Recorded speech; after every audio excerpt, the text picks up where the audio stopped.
여 변호사님, 예, 예. 오래전부터 우리 여 변호사님이 예. 윤석열 이 징계 조치에 대해서는 법원에서 인용을 할 것이다. 네. 지난주 뭐 99%라고 하셨고, 그랬습니다.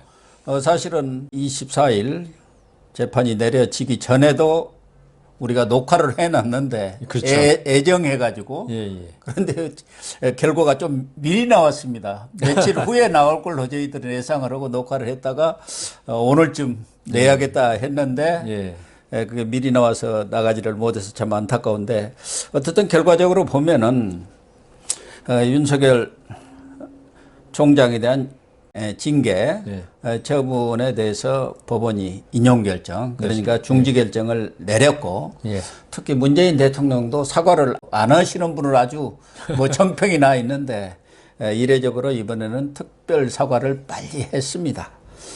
그런 점이 좀 이번 판결에서 많은 변화를 보여주고 있는 것 아닌가 이런 생각이 드는데요. 어쨌든 최근에 조미연 부장판사 그리고 정경심 재판에서의 임정혁 판사 그리고 징계 윤석열 검찰총장의 징계에서의 홍순욱 판사 이 세 분들이 사실과 법리를 바탕으로 그동안 문재인 정권 특히 추미애 법무장관의 그런 폭주 열차에 브레이크를 건 것 아닌가.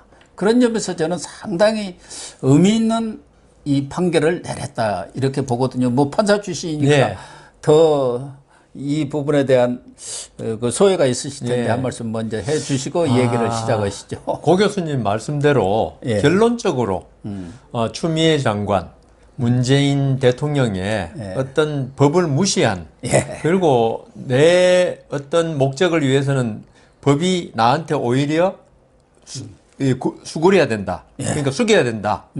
이런 태도에 대해서 법원이 이번에 3가지 판결이 연속 나오는 바람에 아마 이 권투에서 뭐 원투 펀치에 어퍼컷까지 맞은 그런 느낌이 드는데요. 결과적으로는 지금 그렇게 됐습니다. 법원이 이 지금 정권의 어떤 폭주를 막아준 걸 됐지만 저는 조금 다르게 생각하는 게 그렇죠. 이거는 판사들이 자기 직분을 충실하게 하는 결과로 된 거지. 그렇죠. 이 판사들이 무슨 대통령이 미워서 그 윤석열 총장이 예뻐서 이런 결론을 내린 건 전혀 아니거든요. 제가 그래서 저번에 그 조미연 부장판사 그다음 뭐 정경심 사건에 대해서는 별로 언급을 안 했는데 홍순욱 부장의 판결이 99% 윤석열이 이길 것이다라고 말한 이유가 바로 그것입니다. 판사라면 제가 그 말을 한 몇 번 했어요. 정상적인 판사라면 그리고 양심과 법률의 헌법에 따라서 재판하는 판사라면 이거는 윤석열 총장이 질 수가 없는 사건이다. 다만 여러 차례 우리 고 교수님 말씀하신 대로 사법부가 하도 요새 어떤 한쪽 방향으로 경도되어 있다는 느낌이 드는 걸 염려하신 고 교수님께서 그래도 혹시 걱정이 된다. 그렇지만 저는 판사를 믿어보자. 그랬는데 결과가 이제 결국은 제가 말씀드린 대로 그렇게 나왔습니다. 나왔는데 조미연 부장의 판결은 저는 아주 뭐 맞다. 그거는 근데 홍순욱 부장 판결에 대해서 지금 좀 타협적인 판결이 아닌가. 그분이 그 사실과 법리에만 입각해서 재판을 한다고 지금 각 도하 신문이라든가 언론에서 이야기하는데. 그래요? 저는 오히려 그 판결을 보면서 이게 지금 여권에서는 대통령과 윤석열의 대립으로 몰고 가면서 어떻게 대통령의 인사권에 이렇게 저항하느냐. 밑에 있는 사람이 인사 대상자가 여기에 이런 분위기 여기에 대해서 그 홍순욱 부장도 어떤 마음에 어떤 그게 있었던 게 아닌가 조금 저하는 부분이 그래서 제가 그 판사 사찰이 지금 제일 크고 나중에 우리가 말씀드릴 문재인 대통령의 사과에도 그 부분을 중요하게 생각하고 지금 여권의 뭐 김두관 의원이라든가 모든 사람들이 판사 사찰이 맞지 않느냐 그 부분이 있는데 그 부분에 대해서 제 생각에는 홍순욱 부장이 정말 판결을 자고 우면하지 않고 한다 그랬다면은 예. 절차 문제로 끝냈어야 되지 않겠느냐. 물론 홍순욱 부장이 지금 이 사건의 본안 사건 예. 그까지 앞으로 재판한답니다. 예. 그건 그거고 예. 이 가처분 집행정지에 있어서는 절차 문제만 건드려도 워낙 중대하게 잘못됐기 때문에 예. 그것만 해도 되는데 왜 여권에 빌미를 주는 이런 판단이 몇 개 있어요. 네. 그 감찰 방해 문제라든가 수사 예. 방해 문제 누구죠? 한동수 예. 그 문제를 건드렸는데 그 부분에 대해서 또 읽어보면요. 이건 아직 확정할 수 없다. 예. 본안에 다투어 봐야 된다. 전부 그런 거예요. 네. 판사 사찰 문제만 해도 대단히 부적절하지만 그 경위, 예. 내용 이런 걸 가지고 한번 다퉈볼 여지가 있다 했거든요. 예. 그러면은 집행정지 사건 이거는 어떤 그 급박한 위험을 피하기 위해서 빨리 결정 내려야 되는 그리고 실체를 판단하기 어려운 사건에 대해서 하는 거 아닙니까? 예, 그렇죠. 그렇다면 자기도 이 부분이 잘 모르겠다. 예. 앞으로 심리를 해봐야겠다. 이걸 왜 쓰냐고 제 생각에는. 예. 제 생각입니다. 아, 예. 저는 판결에 대해서 홍순욱 부장 개인을 비난하는 게 아니고 예. 이 집행정지 사건의 어떤 본질적인 성격 예. 이런 걸 보고 하는데 그래서 제가 그 고 교수님한테 왜 윤석열 총장이 이길 가능성이 많냐 이거는 절차에 관한 문제이기 때문에 그렇다고 말씀드린 예. 거 기억나실 겁니다. 네, 그렇습니다. 예, 그래서 이거는 절차 문제에 있어서 기피 신청이라든가 무슨 그 여러 가지 그 징계에 이르기까지 한 추미애 장관의 행태를 보면은 이거는 절차가 심각하게 훼손됐다. 문 대통령도 그랬잖아요. 예, 예. 절차의 공정성이 중요해서 4일 걸 10일로 임기시킨 거 아닙니까? 예. 그래서 저는 홍순욱 부장 이번에 판결의 결론은 저는 뭐 이렇게 집행정지가 나와서 맞지만 그 본안에 대해서 언급을 한 거 그게 저는 과연 적절했나 이런 의문을 가집니다. 근데 저는 우선 홍순욱 부장판사가 하나는 예. 이 사건은 가처분 소송이지만 본안과 관련돼서 이렇게 판결을 하겠다. 왜 그러냐면은 가처분은 사실상 본안 판결이나 다름없는 결과가 빚어지기 때문에 7개월 후면 7월 24일이면 끝나버리니까 본안 판결 이긴들 무슨 소용이 있겠느냐. 그러니까 거기에 준해서 들여다보겠다는 점을 하나 얘기를 한 바가 있고 예. 또 하나는 전에도 저희들이 한번 다룬 것 같습니다만은 22일 날 오부 요인 청와대 회동이 있었습니다. 그 자리에 김명수 대법원장도 갔고 유남석 헌재 소장도 갔습니다만은 그 자리에서 무슨 코로나 대책을 논의했겠습니까? 권력기관 개혁에 협조해 달라 그 말씀을 하려고 한 거기 때문에 아무래도 재판부 입장에서는 대통령의 재가가 있었고 더군다나 누가 말 안 해도 오부 요인 왜 했는지 알기 때문에 그래서 그런 점도 아무리 법과 양심과 사실에 입각해서 판결을 한다고 하더라도 역시 그런 점은 좀 고려해 주는 것도 하나의 A가 아닐까. 맞습니다. 그런 예. 생각은 저는 해봐요. 네, 그러니까 그 저번에 말씀드렸는데 나간 방송에서 말씀드렸는지 안 나간 방송에서 말씀드린지 몰라도 이런 가처분은 본안과 같은 효과가 있기 때문에 예. 신중할 수밖에 없고 근데 제가 드린 말씀은 이게 그 기각할 것 같으면 이 본안을 많이 건드려야죠. 기각할 것 윤석열 총장의 청구를 기각할 것 같으면은 그건 청구가 신청이라고 그러죠. 신청을 기각할 것 같으면 많이 건드려야 되는데 이거는 인용하는 단계란 말입니다. 인용하는 단계 같으면은 자기가 인용한다고 결론을 내렸으면 굳이 건드릴 필요가 없는 부분이다 이거죠. 예. 제 생각에는 그런데 이제 단 하나 고 교수님 말씀대로 여권에서 꼼수를 부렸다고 그랬잖아요. 예, 2개월. 정직 2개월로 해임이 아니고. 예. 그러니까 이 정직 2개월을 갖다가 해임하고 동등하게 다룰 수는 없으니까 이거는 그 추미애 장관 문재인 대통령이 정직 2개월을 합리화시켜 줄 수 있는 부분 아니냐. 예. 그래서 그마저도 아니다.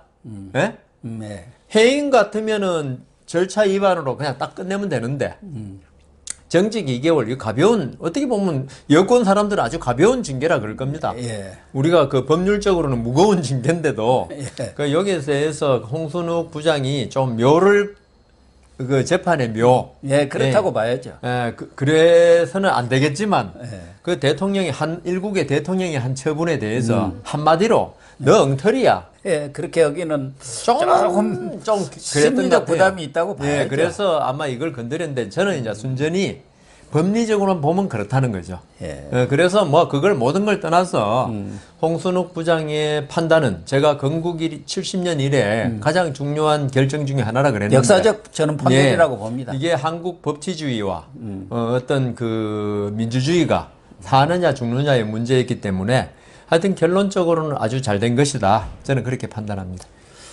그 내용 중에서 몇 가지 좀 뜯어보면은 뭐 내용이라기보다도 우선 그 절차적인 부분에서 약간 논란이 있었는데 뭐 이쪽에서는 명백하게 그건 절차법 위반이다. 과반이 참석해서 뭐 기피든 회피 신청에 대한 결정을 내려야 하는데 3명뿐이 안 왔다는 것 아니겠습니까? 아니요. 근데 왜 법무부는 그것이 타당하다고 하는 건가요? 지금 어떻게 됐냐면은 신성식 반부패부장과 예. 제가 5명이 왔었는데 예, 그래 5명 예, 왔거든요. 그 중에 2명이 뭐 이렇게 2명을 갖다가 그 2명씩 묶어서 기피 신청했잖아요. 그러니까 2명은 또 빠지는 예, 거 아니에요. 예. 그러니까 3명이 한 예, 거죠. 그러면 결과적으로는. 그 3명이 됐는데 법원 판단은 그 기피 신청은 검사징계법에 보면은 과반의 출석으로 과반이 찬성해야 한다고 되어 있어요. 예, 예. 그러면 7명 아닙니까 원래? 그럼 과반이면 4명이에요. 그 4명 중에 3명이 찬성해야 돼. 4명 중에. 예. 근데 법무부에서는 아마 이걸 갖다가 그 검사징계법의 규정을 자의적으로 마음대로 해석해가지고 3명이 참석해도 왜냐하면 제가 전에 한번 말씀드린 적이 있었는데 법원에 대한 기피 신청도 이게 안 되면 다른 상급 법원에서 한다고 그러지 않습니까? 예, 예. 다른 재판부에서 하든지 예. 구성이 안 되면. 그런데 이 검사징계법에 하면 상급기관이 없다고 제가 말씀드리지 않습니까? 예. 다른 징계기관이 있는 것도 아니고. 그러니까 이거는 불가피했다는 측면에서 그 3명이 해도 된다. 이렇게 해석을 좀 법의 정신에 어긋나게 좀 맘대로 한 것 같아요. 그래서 이 부분에 관해서는 법관들은 이 절차는 엄격하게 지켜야 한다. 저번에 왜 여러 차례 말씀을 코카콜라 하셨죠. 사건 예. 말씀드렸잖아요. 예. 그게 어떻게 생각하면 부문장이 참석하든 총괄이사가 참석하든 예. 엄청나게 고위층이 참석했는데 괜찮은 거 아니냐. 그렇지만 당신들 단체 규칙, 지역 규칙, 단체 협약에 이렇게 돼 있는데 그거 안 된다. 이번에 마찬가지예요. 예. 과반수 참석이 돼 있는데 왜 3명이 하느냐. 그러면은 예비위원이 있잖아요. 한 사람 넣어가지고 2사람 넣든지 맞춰가지고 하면 될 거 아니냐. 그런데 이 윤석열 총장 측에서 주장을 아마 했을 겁니다. 예비위원이 들어오면 자기들 그 징계 청구가 기각될 것 같으니까 일부러 뺀 것이다. 그러니까 이게 뭐 어떤 불가피하게 천재지변이 나서 빠진 게 아니고 어떤 윤석열 총장을 징계하기 위한 목적을 딱 설정해 놓고 그렇죠. 거기에 맞춰서 모든 절차를 진짜 무법부처럼 예. 마구 자기들 만들어 이렇게 우겨 넣어가면서 했다. 이게 아마 재판부를 설득시켰을 것이다. 재판부에서도 그래서 이번에 많은 법조인들이 그 아까 제가 말씀드린 실체적인 거 다 놔두고라도 그게 맞다. 예. 법무부 말이 맞다 하더라도 이 절차 때문에 질 것이다라는 그러니까 법무부가 질 것이다라는 말을 많이 했습니다. 그거는 법을 전공한 사람이라면 누구나 그렇게 말할 수밖에 없습니다. 예. 특히 이번에 추미애 쪽에서는 앞서도 잠깐 언급하신 대로 2개월 정직 조치를 채우면서 이게 무슨 회복할 수 없는 피해는 아니지 않느냐, 묘수다. 그런데 재판부 입장에서는 이런 꼼수를 완전히 네. 통하지 않는다. 이거를 보여준 거 아닌가. 이번에 그 2개월 정직에 대해서도 검찰총장 측에서 이게 숨은 의도를 발하라고 예. 분명히 변론했습니다. 아, 그래. 예, 변론 요지서에 분명히 나와 있고 예. 판사한테 이것만큼 설득력이 있는 게 어디 있습니까 또? 그래서 저게 뭡니까 2개월 거기에 대해서도 검찰총장 측에서 분명히 이야기를 했기 때문에 판사도 그걸 충분히 받아들였고 결국은 그 외에 모든 걸 합쳐서 이런 결론이 나온 거죠. 특히 이번에 법무부 측이 주장하고 나선 게 공공복리라는 거 그 아니에요? 부분 지금 안 그게 그래도 대통령의 예. 재가인데 예. 그것을 뒤집어 버리면은 공공복리에 어긋나는 거 아니냐. 근데 보통의 법률적인 상식을 갖고 있는 사람도 아니 대통령도 법을 지켜야지. 그게 법에 어긋난다고 하면 얼마든지 바꿀 수 있는 거 아니냐. 대통령이 무슨 왕도 네, 아니지. 네. 그런 부분에 대해서는 아주 명확하니 공공복리의 의미를 판결해 준 거 아닌가. 이번에 지금 그 부분을 제가 말씀드려서 깜빡했었는데, 공공복리란 걸 이제 이야기하자면은, 재판부에서는 이렇게 이야기했어요. 검찰총장이 직무집행 정지를 당해도, 검사들은 전부 단독 관청이기 때문에 얼마든지 할 수 있기 때문에 그 부분에 관한 검찰총장이 없으면 수사에 방해를 받고, 그러니까 탈원전 수사라든가, 예, 예. 이거는 받아들일 수 없다. 예, 그건 분명히 그렇지만, 있다. 이 검찰총장이란 자리고, 우리 조미연 부장 나왔지 않습니까? 예, 예. 그때 이걸 직무 배제를 인용한다면은 결국 우리나라의 사법권, 수사권 독립, 그러니까 검찰권의 독립, 사법권의 독립이 무너지고 민주주의와 법치주의가 무너지기 때문에 받아들이겠다 했거든요. 몰각된다고. 그러니까 이번에도 그건 마찬가지입니다. 당신 말대로 윤석열 총장이 직무 집행 정지를 당해도 개개 검사들이 수사한 데는 지장이 없지만 지금 수사권 조정 문제, 뭐 공수처 문제 이런 거 전부 다 해서 검찰총장, 그건 이게 검사가 하는 일이 아닙니다. 그는 네, 그렇죠. 대검 수준에서 대응책을 내놓고 그다음 공수처가 생기면 공수처장과 협의를 해야 되고 그다음 경찰청과 협의를 해야 되는데 이거 법무부만 할 수 있는 게 아니거든요. 수사에 관한 문제이기 때문에. 그래서 이 부분에 관해서 지금 윤석열 총장이 내년 1월에 뭐 지금 공수처 출발한다 그러고 검경수사권 조정이 아마 1월부터 시행되나요? 예, 그래서 지금 윤석열 총장도 성탄일에도 나왔습니다만 오늘 또 나와서 그 정책기획과장 이런 사람들 회의해가지고 검경수사권 조정 그 부분부터 지금 보고를 받고 있는 거 아닙니까? 그 총장이라는 게 뭐 마음대로 하는 건 아니고요. 아, 그러니까 물론이죠. 검사들의 어떤 검찰 전체의 의견을 표시하는 그 사람으로서 검찰총장이거든요. 그래서 아마 재판부에서도 검찰총장이 할 일은 법무부가 이야기한 대로 뭐 수사를 뭐 하고 이런 게 중요한 게 아니고 검찰의 어떤 입장을 조율해가지고 표명하는데 아주 중요하기 때문에 이건 공공복리에 큰 손해가 생긴다 이렇게 판단한 것 같습니다. 예. 내용적으로 들어가서 아까 말씀하신 대로 이번에 가장 큰 논란을 빚고 있고 대통령뿐만 아니라 민주당 측에서도 주장하고 있는 것이 사찰이거든요. 이낙연 민주당 대표까지도 그 재판부 분석 문건 이 부분에 대해서는 윤석열 총장이 책임을 느껴야 한다. 이렇게 주장을 하고 나섰어요. 그러니까 재판부로서도 그런 문건은 매우 부적절한 것이고 앞으로 이런 일이 일어나서는 안 된다고 경고를 했지만 지금 추미애가 원래 이야기했던 그런 사찰의 성격 그건 아니라고 얘기를 한 거 아닙니까? 법원을 뭐 우습게 알거나 뭐 그 우스갯거리를 만들기 위해서 사찰한 건 아니다. 그러니까 재판부를 공격하거나 비방하거나 조정할 목적으로 만든 아니다. 것은 아닌 것 같다. 그런 부분에 대해서는 추가적인 말하자면 심리가 필요하다. 그렇게 얘기를 했기 때문에 크게 논란을 빚을 사안은 아닌 것 같은데 지금 정치권에서는 특히 여권에서는 이 문제를 가지고 계속 물고 늘어지고 있지 않습니까? 그래서 제가 지금 홍순욱 부장이 재판 중에서 가장 아쉬운 부분이 이 부분이었다. 저는 제가 뭐 법률 공부를 안 하는 사람도 아니고 법조인이잖아요. 그리고 홍순욱 부장보다 한 십몇 년 선배 같은데 이걸 사찰이라고 보는 자체가 여권의 프레임에 넘어간 것이다. 이런 생각까지 들 정도입니다. 왜냐하면은 이거는 제가 사찰은 말씀드렸지 않습니까? 사찰은 힘 있는 사람이 힘 없는 사람을 정당한 사유로 쫓아낼 정당한 사유가 없을 때는 어떤 그 외의 사유를 들어가지고 쫓아내게 하는 게 사찰이지. 그 어떤 그 검찰이 재판에 대해서 어떤 좋은 자료를 얻기 위해서 이렇게 자료를 수집한 거를 이걸 사찰하고 그런 거는 좀 잘못된 것 같다. 그리고 지금 이 사건에 중요한 건 있죠. 윤석열 총장에 대한 징계가 지금 문제된 사건입니다.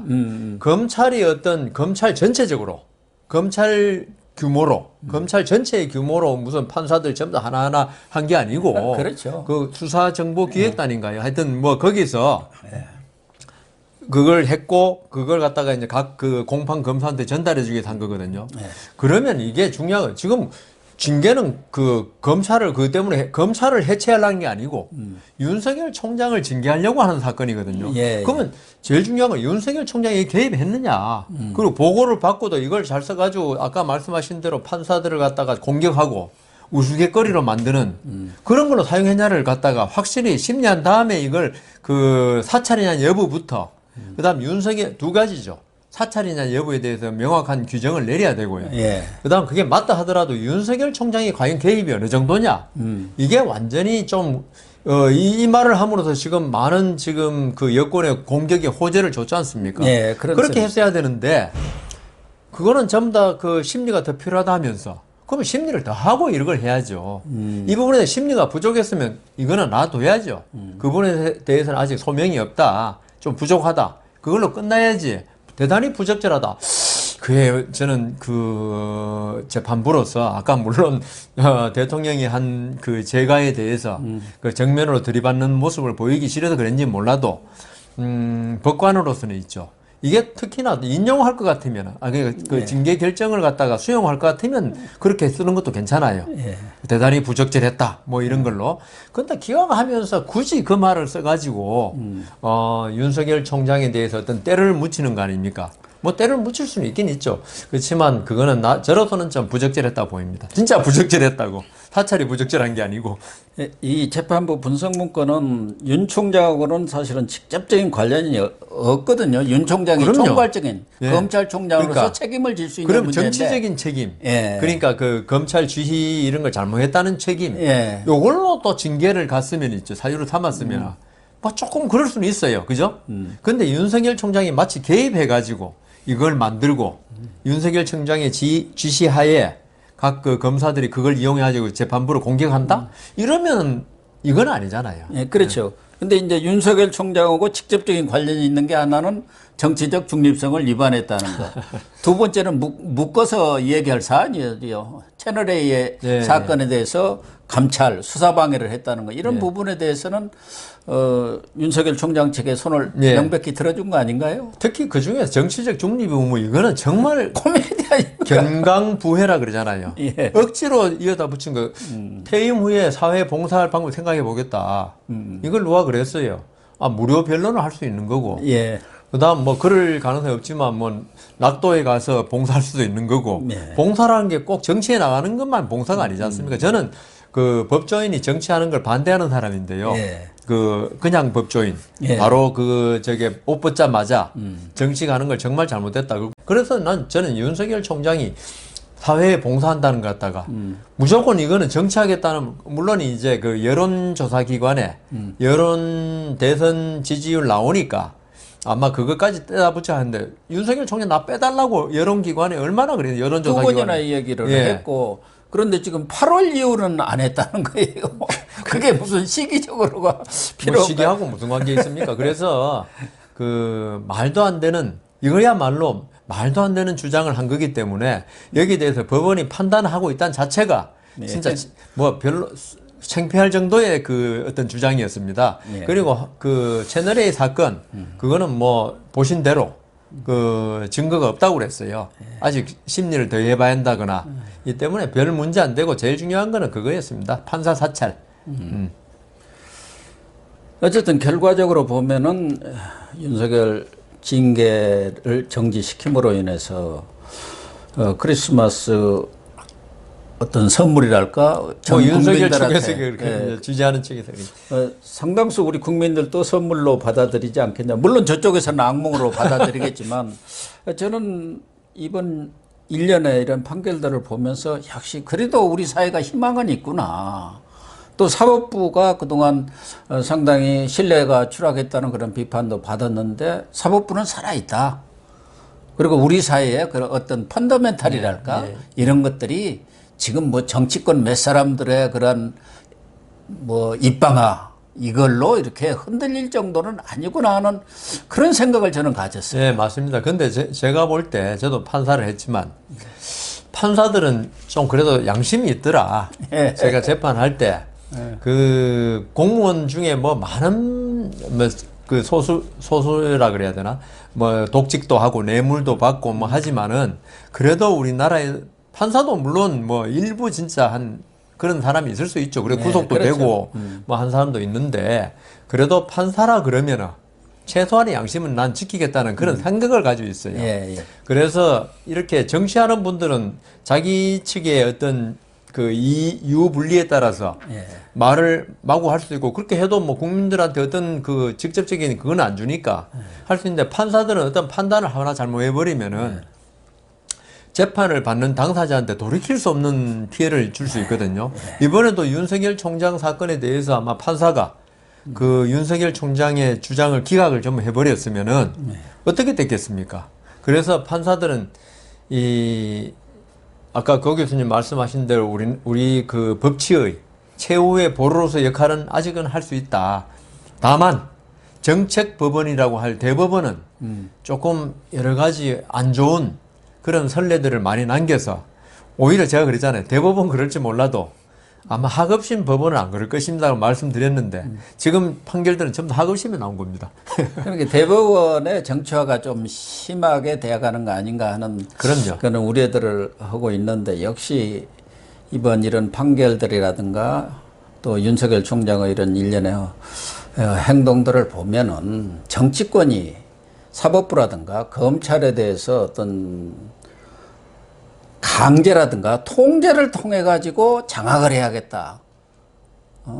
이런 생각을 버리는 것이 좋지 않겠느냐. 검사는 검사로서 자기 역할에 충실한다는 그런 자각, 판사는 판사의 역할을 충실히 한다는 그런 규범적인 생각, 이런 것들이 체화되어야 그것이 제대로 된 검찰이고 제대로 된 그렇죠. 사법부 아니겠나. 근데 지금 정치권에서는 당신들 그렇게 하는 거 보니까 권력 남용하고 뭐 기득권끼리 뭉쳐갖고 난리 법석 치는구만. 그러니까 뭔가 이걸 좀 쥐어 틀어야겠어. 이런 생각을 하고 있는 거 아닙니까? 사법부 정치화를 그 경제 쪽에서는 계속 이 얘기를 하고 있는 거죠. 그러니까 이쪽에서 지금 어제 그거 봤습니다. 정경심 교수에 대해서 1인당 1,000원씩 내가지고 100억을 모아가지고 변론해주자. 변호사 100명 선임하자. 그런 거 봤는데요.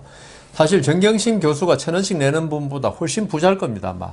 그런데 왜 그런 소리를 하느냐. 결국은 재판을 정치화시키겠다는 거죠. 그러니까요. 예, 지지자 끌어 모아가지고. 그래서 지금 우리 그 좀 저번에도 말씀드리고 고 교수님 금방 말씀하셨는데 수사나 재판이 정치권에 영향을 받는 거 이게 바로 후진국입니다. 예. 법원이나 검찰이 정치권의 어떤 영향을 안 받고 독립적으로 재판하고 수사하는 게 선진국의 사례고요. 예. 아, 그런데 지금 많은 분들이 그래요. 어떻게 대통령의 제가한 사건에서 법관이 대들 수 있느냐, 그걸 부인할 수 있느냐. 법관 대통령 개인하고 싸움해가지고, 당신 말 틀렸어. 말싸움하다가 한 게 아닙니다. 그렇죠. 판사의 생각은 있죠. 대통령이라 할지라도 법 밑에 있어야 된다. 법의 지배를 받아야 된다. 네. 대통령이 아니라 누구라도. 그걸 부인하는 나라는 독재국가 또는 왕조국가죠. 네. 김정은이나 이런 사람들. 그리고 법관은 그 대통령이 복속해야 될, 대통령이 지켜야 될 법을 갖다가 선언하는 사람이지. 판사 개인이 대통령한테 당신 잘못됐어. 내가 생각해보니까 법하고 관계없이. 네. 그런 게 아니에요. 그렇죠. 내가 보니까 그 대통령 평소에 뭐 밥을 하루에 3번 먹어 4번 먹더라. 뭐 그런 대식간에 이런 걸 공격한 게 아닙니다. 대통령은 우리나라에서 정해진 헌법과 법률이 있는데 거기에 따라서 행동해야 되는데 거기에 따라서 행동 안 한 것입니다. 당신은. 이걸 이야기한 건데. 그러니까 판사는 있죠. 대통령을 공격한 게 아니고 대통령이 법에 따라서 행하지 않은 어떤 행정행위, 그다음 어떤 처분 이런 걸 하지 않으면 안 된다는 걸 선언해 준 겁니다. 이거는 우리 국민의 명령입니다. 이걸 그래가지고 많은 여권 인사들이 판사를 이렇게 하니까 기득권이라 그러고 그런데 기득권 지금 누굽니까 지금? 지금 여권이 기득권자입니다. 그런데 이분들은 예전 정권 잡았을 때부터 지금까지 기득권은 오히려 야권이고 그다음 자기 말에 반대하는 그 법조 이런 사람을 기득권이라 그래요. 물론 이 법조도 있죠. 검사 판사도 자기한테 재판받고 이런 사람들은 기득권이라고 할 수 있겠죠. 재판받는 서민한테는. 그런데 제가 몇 번 말씀드렸지만 우리나라는 아직도 정치권이 그 법조를 갖다가 이렇게 좌지우지할 수 있는 주무를 수 있는 권한이 있다고 생각해요. 그리고 특히 검찰은 거기에 의해서 영향을 심히 받아왔고, 아니 검찰이 기득권이라 그러는데 우리 쉽게 생각해요. 1월 달에 추미애 장관이 인사권으로 대학살을 했지 않습니까? 네. 그게 기득권이지. 아, 그렇죠. 그 장관 대통령의 인사권에 굴복한 어떻게 검찰을 기득권이라고 이쪽에서 말할 수 있는지. 딴 사람이 그러니까 검찰의 수사를 받아가지고 무고하게 예? 기소돼가지고 그 유죄를 받은 사람이 있다. 아니 무죄를 받더라도 구속돼가지고 고초를 겪은 사람이 당신 기득권이 한 건 이해할 수 있는데 검찰 인사를 좌지우지할 수 있는 지금 여권 대통령이 당신들 기득권이 하는 거 있죠. 이건 난 도저히 정상적인 사고로는 이해가 안 되는 겁니다. 옳은 말씀입니다. 이런 사법이라든가 검찰까지도 정치권이 좌지우지할 수 있다는 생각. 그 자체를 버려야 돼요. 그걸 버려야 합니다. 예. 그렇지 않은 이상은 있죠. 앞으로 이런 일이 계속 벌어질 것 같아요. 이 정권 다. 그리고 보수 정권도 그동안 마찬가지였고 계속 검찰은 우리 뜻대로 해야지. 예. 왜 그 당신 맘대로 하냐 이거예요 지금. 근데 당신 맘대로 검사가 어떻게 미쳤습니까? 맘대로 합니까? 수사해가지고 나온 결과대로 법리에서 기소하고 판사도 그 재판 법리에서 재판하는 거죠. 그걸 가지고 마치 지금 여권이 그 법원하고 검찰 공격하는 거는 법과 양심 관계없이 네 맘대로 한다는 취지예요 지금. 예. 네가 하고 싶은 대로 한다는 건데 오히려 저는 추미애 장관이 하고 싶은 대로 한 거 아닙니까? 예. 예. 어쨌든 앞서 말씀드린 대로 최근에 일련의 재판이 우리 국민들한테 많은 희망을 주었다는 걸로 네. 결론을 내리고 사법부는 살아있다. 살아있다. 이렇게 네. 결론을 내리죠.